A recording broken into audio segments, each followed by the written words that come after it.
Hello tout le monde, j'espère que vous allez bien. On se retrouve aujourd'hui pour une nouvelle recette. Il s'agit de la recette des sablés viennois, également appelés les spritz.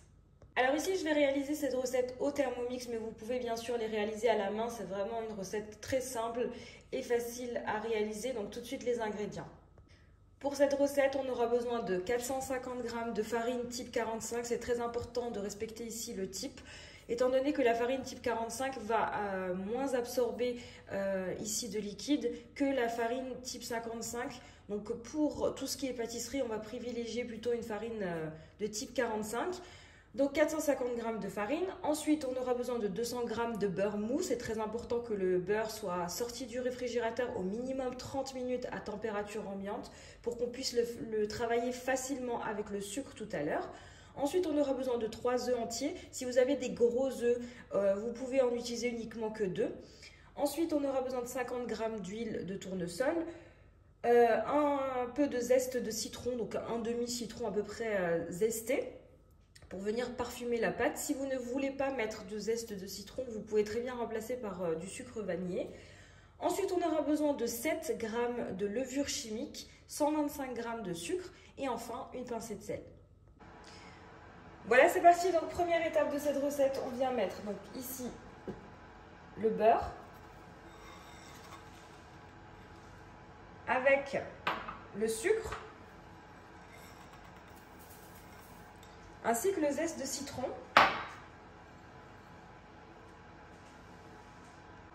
Et on va donc venir faire travailler ce mélange pendant plusieurs minutes. Pendant 3 minutes, je programme à vitesse 4.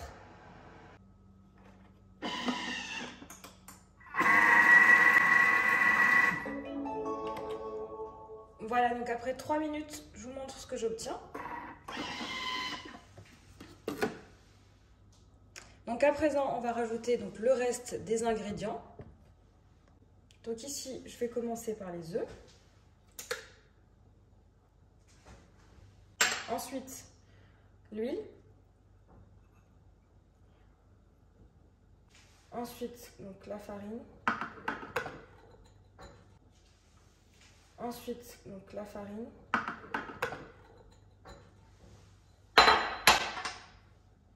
La levure chimique. Le sel. Et on va programmer. Voilà à présent, donc je programme 1 minute 30, vitesse 3,5.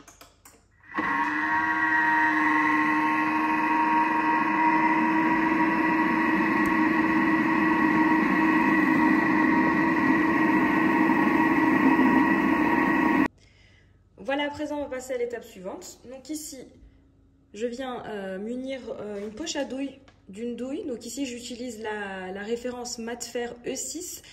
C'est une douille simplement cannelée. Vous pouvez utiliser ce que vous souhaitez. Si vous avez une presse à biscuits, c'est encore mieux. Donc là, je vais transvaser ma pâte dans une poche à douille avec ma douille. Et on se retrouve pour l'étape suivante. Du coup, je vous montre un petit peu la texture de pâte qu'on obtient.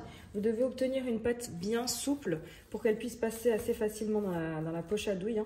Donc si jamais elle n'est pas assez souple, n'hésitez pas à rajouter un œuf ou un peu d'huile. Alors ici, je suis venue mettre uniquement une petite quantité de ma pâte dans ma poche à douille pour que ma poche à douille reste maniable. Vous voyez, on a vraiment une pâte bien souple.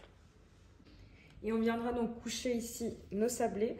On leur donnera la taille souhaitée. Donc, si vous voulez des grands spritz, si vous voulez des spritz zigzagués, vous pouvez également le faire. Moi, je vais en faire des longs que je collerai à base de confiture d'abricot.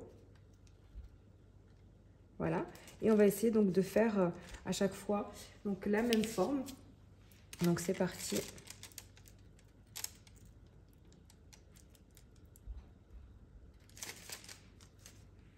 Donc je vais faire ça sur l'ensemble de ma plaque et on se retrouve pour la partie cuisson. Voilà, à présent, donc une fois que votre plaque est pleine, on va enfourner dans un four préchauffé à 180 degrés en chaleur tournante pour à peu près 10 minutes de cuisson. Voilà, donc c'est parti pour 10 minutes de cuisson. Voilà ici mes gâteaux après 10 minutes de cuisson. Donc là, on va les laisser refroidir et ensuite on passera à l'étape suivante. Voilà pour la suite. Ici, je fais fondre du chocolat. Donc ici, j'ai choisi de faire fondre du chocolat au lait, mais vous pouvez bien sûr utiliser du chocolat noir, du chocolat blanc, comme vous le souhaitez. Voilà, prochaine étape, on va assembler les gâteaux.